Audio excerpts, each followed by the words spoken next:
Ring-a-ding, ding, ding, ding.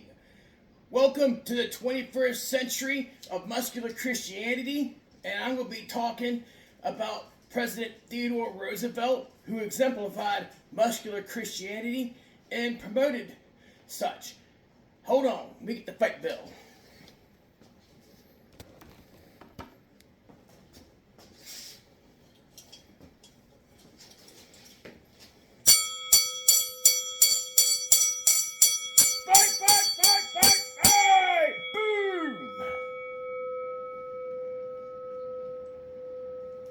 So anyways, with all that crazy hoopla, I'm going to be talking about this research paper I'm doing.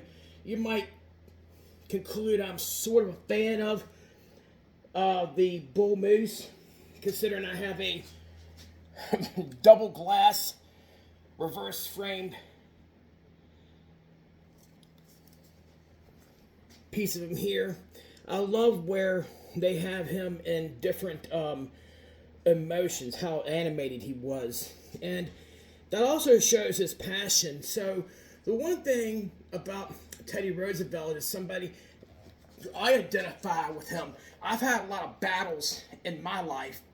I've had to overcome a lot of injuries, to include I couldn't walk. 5 years ago, I couldn't even walk for an entire year. And I had to really dig deep in my faith during that time. I'm a former Division I and II college wrestler. I wrestled at Liberty University, Campbell University, and University of Central Oklahoma. And I've been in the military.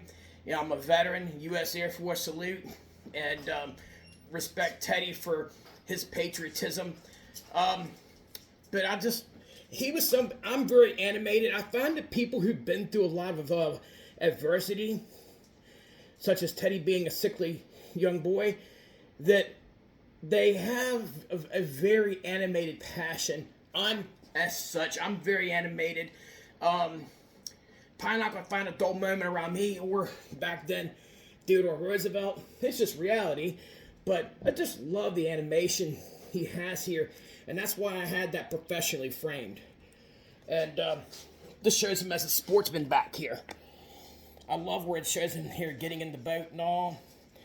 He was definitely an outdoorsman. He was definitely somebody who got his hands in the dirt, got in the mix there.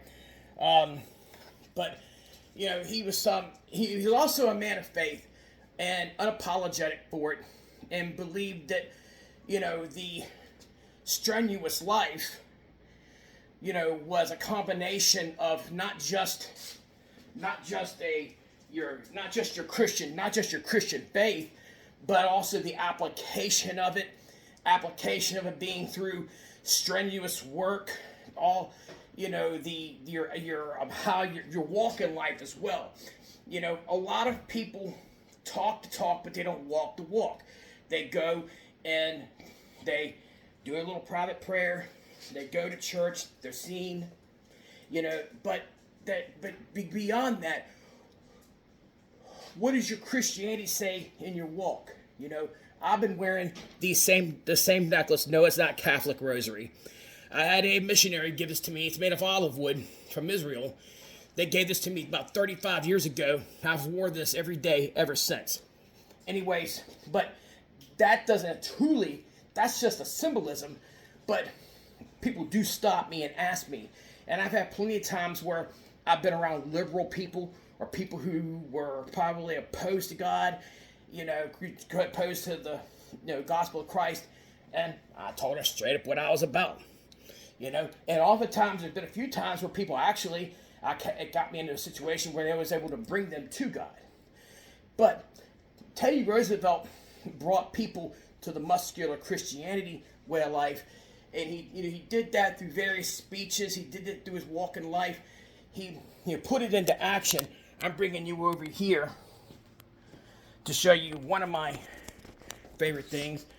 This is the Battle of Sagamore Hill. This is the original 1899 lithograph of the Battle of Sagamore Hill, 1898 in Cuba. And this is the Buffalo soldiers raiding Sagamore Hill. That's the real deal. I had that professionally framed as well. I love history from this time frame, this time period. It's just amazing. But what a lot of people didn't realize about Roosevelt, there were people like his different opponents of his politically and all, they would have, his political opponents, thought, well, if something went wrong for Roosevelt, this would be the end of Teddy Roosevelt. I'm like, what, are you kidding me? And don't take it the wrong way, I'm the same way. I've had plenty of people, because I do online auctions. I'm not a celebrity, I guess I'm within auctions and antiques collectible circle, I have a little bit of notoriety, and I've worked in the political arena as well, lobbying for Veterans Affairs and Defense legislation, and I've managed political campaigns. And there's been people who've seen me fall, and they go, oh, this be the end of Pete Petrie. Pete's my nickname since birth. But, here's the reality of things. Overcoming all of those obstacles, especially that I did it through Jesus Christ, strength, just reinforces me. I'm galvanized. You can't stop me. I'm going to find a way to win because of my muscular Christianity, because of the applications of it through rigorous, endeavor and, interacting. You look at the same way, and we look at, we look at, our new president over here. Let me see, where's it? Right there. Trump. I got a big stand-up of him in here. He's somebody that a lot of people thought they were going to see. He's sure he was going to prison. And every time it just came back and hit them harder, and he kept going. And he is very similar to Teddy Roosevelt as being a muscular Christian. Is he what they call a holy roller, somebody who's stumping the Bible all the time? No, but he doesn't shy away from it. I'm the same way. I'm a Christian. I'm maybe not going to always wear it on my shirt sleeve. I do wear this nice, beautiful necklace, but I'm also not going to apologize for it. But that's why I did this research paper. Theodore Roosevelt, favorite president of all time. I'll use the AWS word, but baddest ass president of all time. And this is a paperweight I keep on my desk. This was during his presidency. That's an original paperweight. So I have a history museum studies background, and so I'm into the artifacts. I have a museum. My house is a museum, as evidenced by a fire pole in the background. That's one of my old title belts up there from my fighting days. It's an MMA fighter. Hence, I relate to Teddy. Teddy was in his boxing. Teddy was into the judo and jiu-jitsu. In fact, interesting, and you can look this up through Mike Chapman's, he's an author on wrestling books, and he's really big on the history of wrestling. And this guy right here, Frank Alvin Gotch, was the best known athlete at the very beginning of the 1900s, like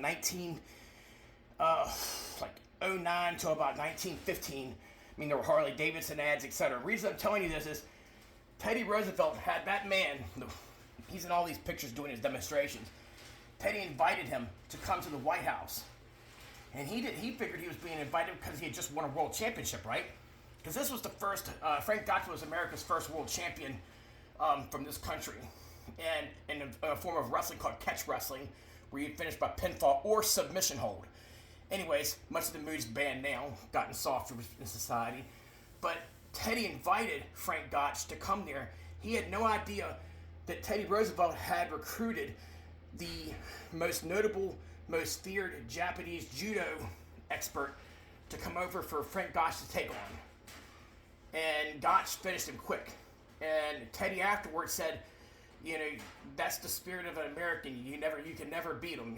He was referring, I believe he was referring to the muscular Christianity, that spirit, that American spirit. Especially during that time, faith was much more intertwined in their personal lives. I do believe we're coming back to that. I think we will have a second great awakening, but that's my opinion. But anyways, I'm signing out because time is limited, and I don't want to talk you guys too much to death. It's we're constantly busy here at my little museum studio headquarters. But anyways, guys, U.S. Air Force salute. And fight, fight, fight! Boom! All right. And a ring-a-ding-ding.